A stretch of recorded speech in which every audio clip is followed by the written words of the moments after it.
अस्सलाम वालेकुम एवरीवन। आज का हमारा जो टॉपिक है वो है जी सेल मेम्ब्रेन के बारे में। पहले भी हमारे लेक्चर्स हो चुके हैं। आज जो हमारा टॉपिक है वो उसी चैप्टर नंबर 4 का 9th क्लास का टॉपिक है सेल मेम्ब्रेन। सबसे पहले तो सेल मेम्ब्रेन की यहाँ पे हम डेफिनेशन कोड करेंगे कि सेल मेम्ब्रेन जो है वो होती क्या है। सेल मेम्ब्रेन जो है ये एक सेमी परमिएबल मेम्ब्रेन होती है। सेल मेम्ब्रेन का दूसरा नाम जो है वो सेमी परमिएबल मेम्ब्रेन भी होता है, सेमी परमिएबल। अब इसका मीनिंग क्या होता है वो भी मैं आपको एक्सप्लेन कर देती हूँ। सेमी का मतलब होता है हाफ, सेमी हम बोलते हैं हाफ को। परमिएबल का मतलब होता है इजाज़त देना या परमिट करना, टू अलाउ और परमिट, इसको हम बोलते हैं परमिएबल। और मेम्ब्रेन हम बोलते हैं कवरिंग को। तो एक सेल है, सेल के अराउंड, ये हमारा एक सेल है, सेल के अराउंड एक मेम्ब्रेन होती है, कवरिंग होती है, उसको हम बोलते हैं सेमी परमिएबल मेम्ब्रेन और सेल मेम्ब्रेन। अब इसको सेमी परमिएबल मेम्ब्रेन क्यों कहा जाता है, why is it called as semi permeable membrane, ये आपको इसी चैप्टर में से ये शॉर्ट क्वेश्चन के तौर पे ये आ सकता है, why is it called as semi permeable membrane. तो इसका आंसर आपको मैंने ऑलरेडी बता दिया है कि ये हाफ परमिट करती है कवरिंग, यानी इसका मतलब ये है कि ये हाफ मॉलिक्यूल्स को सेल के अंदर एंटर करने की, सेल के अंदर आने की इजाज़त देती है। हाफ मॉलिक्यूल्स को ये क्या करती है, अलाउ करती है to come into the cell, और हाफ मॉलिक्यूल्स को ये अलाउ नहीं करती कि ये जो है वो सेल के अंदर आ सके। इसीलिए इसको जो है वो सेमी परमिएबल मेम्ब्रेन कहा जाता है। यानी कुछ को तो ये पास आउट करती है कि आउटसाइड इन्वायरमेंट से इनसाइड इन्वायरमेंट के अंदर कोई भी मॉलिक्यूल जैसे कि H2O या वाटर या कोई भी मॉलिक्यूल है वो एंटर हो, और कुछ को अलाउ नहीं करती। ये हमारा सेमी परमिएबल मेम्ब्रेन हो गया। उसके बाद ये है कि ये सेल मेम्ब्रेन जो है ये होती कहाँ पर है। ये सेल मेम्ब्रेन जो है इसकी अगर आप एग्जिस्टेंस की बात करें तो सेल मेम्ब्रेन ज़्यादातर प्रोकैरियोट्स और यूकैरियोट्स के अंदर जो है ये पाई जाती है। प्रोकैरियोट्स और यूकैरियोट्स के जितने भी सेल्स आप देखेंगे उनके अंदर जो है वो सेल मेम्ब्रेन लाजमी तौर पे होगी। इसके बाद नेक्स्ट जो हमारी बात आ जाती है जी वो इस चीज़ की आ जाती है कि ये इसकी कंपोजिशन क्या होती है, ये किस चीज़ से मिलके बनी हुई होती है, इसकी क्या कंपोजिशन है, इसके क्या कंपोनेंट्स हैं जिनसे मिलके जो है वो सेल मेम्ब्रेन बनी हुई होती है। सेल मेम्ब्रेन जो है इसके कंपोनेंट्स की अगर हम बात करें तो ये दो तरह के कंपोनेंट्स से मिलके बनी होती है, जिनमें फर्स्ट हमारे पास आ जाती है प्रोटीन, और सेकंड जो हमारे पास आ जाते हैं वो आ जाते हैं जी लिपिड्स। अब दूसरी टर्म जो सेल मेम्ब्रेन के लिए यूज़ की जाती है वो ये यूज़ की जाती है कि सेल मेम्ब्रेन का स्ट्रक्चर क्या है। ये अब इसके बाद नेक्स्ट हेडिंग आपकी आ जाएगी। स्ट्रक्चर में मैं आपको टर्म बताऊँगी कौन सी यूज़ की जाती है। स्ट्रक्चर को हम ज़्यादातर एक्सप्लेन करते हैं फ्लूइड मोज़ेक मॉडल के ज़रिए। फ्लूइड मोज़ेक मॉडल जो है ये हमें सेल मेम्ब्रेन का स्ट्रक्चर जो है वो एक्सप्लेन करता है। According to fluid mosaic model ये बोला जाता है, जब केमिकल एनालिसिस इसका किया गया था, केमिकल एनालिसिस जब सेल मेम्ब्रेन का किया गया था तो उसके मुताबिक ये बोला जाता है कि सेल मेम्ब्रेन जो है वो एक्चुअली प्रोटीन और लिपिड्स के से मिलके बनी हुई होती है, ये जो मैंने आपको ऑलरेडी बता दिया है।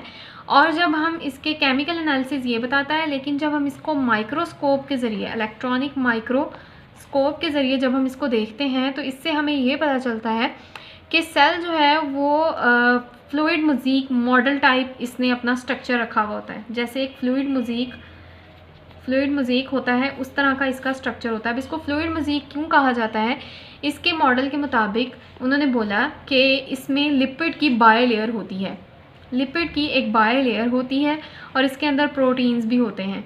ये लिपिड है, ये जो मैंने ऊपर मेंशन किए हैं आपको, मैं आपको बता देती हूँ। ये लिपिड की बाय लेयर होती है, इसको हम बोलते हैं बाय लेयर ऑफ लिपिड्स। और इसके अंदर जो मैंने ये चीज़ें आपको शो की हैं ये हमारे क्या हैं, कोलेस्ट्रॉल, इसको बोलते हैं कोलेस्ट्रॉल। और इसी लिपिड की बाय लेयर के अंदर यहाँ पे एक और लिपिड की बाय लेयर है, और इस बाय लेयर को अटैच किया हुआ होता है एक प्रोटीन के गेट ने। इस जो प्रोटीन के गेट ने इसको अटैच किया होता है, ये टोटल मिलके हमें सेल मेम्ब्रेन का स्ट्रक्चर देती है। तो सेल मेम्ब्रेन लिपिड की बाय लेयर और प्रोटीन के साथ मिलकर बनी होती है। अब ये इसकी कंपोजिशन तो ये होती है, ये एक दूसरे के साथ किस पोजीशन में जुड़े हुए होते हैं सेल मेम्ब्रेन। इसको अगर मैं एक्सप्लेन करूँ तो मैं आपको ये बता सकती हूँ कि लिपिड की बाय लेयर जो होती है, इस लिपिड की बाय लेयर ने इस मेम्ब्रेन को इलास्टिसिटी और यहाँ पे मैं मेंशन भी कर देती हूँ। इस लिपिड बाइलेयर ने क्या काम करना होता है, इसने इस सेल मेम्ब्रेन को इलास्टिसिटी देनी होती है। इलास्टिसिटी का मतलब ये इसमें लचक आती है, इलास्टिसिटी इसको मिलती है मेम्ब्रेन को, और स्मॉल अमाउंट ऑफ कार्बोहाइड्रेट्स भी इस पूरे स्ट्रक्चर में पाए जाते हैं। प्रोटीन और लिपिड से तो मिलकर बनी हुई होती है, लेकिन इसके साथ यहाँ पे स्मॉल अमाउंट जो है वो कार्बोहाइड्रेट्स की भी होती है। और लिपिड की बाइलेयर के अंदर जो प्रोटीन गेट है वो मौजूद होता है। ये प्रोटीन गेट जो है वो सेमी परमिएबल मेम्ब्रेन के तौर पे काम करता है। ये अलाउ करता है some molecules to pass out and some molecule to come inside. ये इसका रोल होता है। इसके बाद आ जाती है जी इस पूरी सेल मेम्ब्रेन की, कि सेल मेम्ब्रेन होती कहाँ पे है, किसके अंदर पाई जाती है। मैंने आपको प्रोकैरियोट्स और यूकैरियोट्स के अंदर इसकी एग्जिस्टेंस बताई थी, लेकिन अगर मैं आपको इसको ऑर्गेनेलिस के अंदर बताऊं कि किस किस ऑर्गेनेलिस के अराउंड जो है वो सेल मेम्ब्रेन पाई जाती है, तो उन ऑर्गेनेलिस को मैं लिस्ट कर देती हूँ यहाँ पे। ये जो है वो माइटोकॉन्ड्रिया के ऊपर हमारी एक डिटेल वीडियो है, अगर आप देखना चाहें तो उसको भी देख सकते हैं। रिकमेंडेड में यहाँ मैं जो है वो डिस्क्रिप्शन में उसका लिंक भी दे दूँगी। माइटोकॉन्ड्रिया के अलावा क्लोरोप्लास्ट के ऊपर भी हमारी वीडियो है, अगर आप ये देखना चाहें तो ये भी देख सकते हैं। क्लोरोप्लास्ट और माइटोकॉन्ड्रिया या गोल्जी ऑपरेटस, गोल्जी बॉडीज़ भी इनको कहा जाता है, गोल्जी ऑपरेटस भी, इनके अराउंड जो है वो ये सेल मेम्ब्रेन पाई जाती है। अब मैं अपने लेक्चर को समराइज़ कर देती हूँ कि अगर आपको पेपर में ये क्वेश्चन आता है तो आपने इसको किस तरह से मेंशन करना है। सबसे पहले आपके पास क्वेश्चन आएगा सेल मेम्ब्रेन का, जिसमें आपने उसकी डेफिनेशन को एनलिस्ट करना है। डेफिनेशन लिखते वक्त आप बताएंगे सेल मेम्ब्रेन होती क्या है, सेल मेम्ब्रेन को सेमी परमिएबल मेम्ब्रेन क्यों कहा जाता है। सेमी परमिएबल मेम्ब्रेन में आप पूरा फंक्शन लिखने के बाद इसकी कंपोजिशन पे आ जाएंगे कि ये किससे मिलके बनी होती है, प्रोटीन एंड लिपिड से। स्ट्रक्चर के अंदर आप फ्लूइड मेजिक मॉडल को बताएंगे। इस मॉडल को आप एक्सप्लेन करेंगे with the help of diagram, और ये डायग्राम आपको स्ट्रक्चर बताएगी सेल मेम्ब्रेन का स्ट्रक्चर होता कैसा है, प्रोटीन कहाँ पे होती है, लिपिड की बाइलेयर क्या होती है, लिपिड की बाइलेयर का फंक्शन क्या होता है, इस प्रोटीन गेट का फंक्शन क्या होता है, और कोलेस्ट्रॉल इसमें क्या कर रहे हैं।